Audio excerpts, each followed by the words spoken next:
নদীর চারদিকে পানি, আর ওদিক দিয়ে এই যে দিক দিয়ে পানি দেখেন একদম সাদা হয়ে গেছে। আর এখান দিয়ে দেখেন চারদিকে কিন্তু পানি, আর এখানে বিশাল একটি বড় পুকুর, আর এখানে রয়েছে একটি দ্বীপ, আর দ্বীপের মাঝখানে রয়েছে কিছু বসত বাড়ি, আর এখানে বসবাস করে। আর এখান থেকে যেতে আপনার এই নদী পার হতে আপনার নৌকা লাগে, কারণ সারা বছর এখানে পানি থাকে, নৌকা লাগে। এই থেকে নদীটা যে রাস্তা কিন্তু পাশেই, এখান থেকে যেতে কিন্তু আপনার নৌকা লাগে, যে রাস্তা মেন রাস্তা।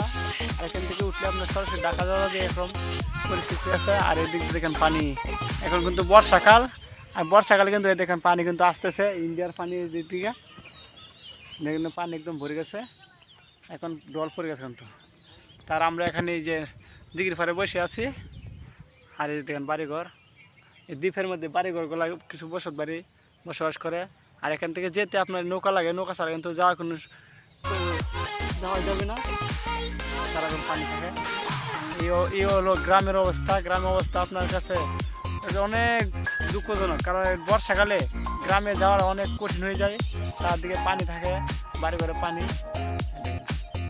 আমরা এখানে এই যে দিঘির পাড়ে বসে আছি, ওই যে আমার ঘর দেখা যাচ্ছে, এই যে ঘর, এই যে আমরা এখানে এই ঘরে দেখা যাচ্ছে ঘর।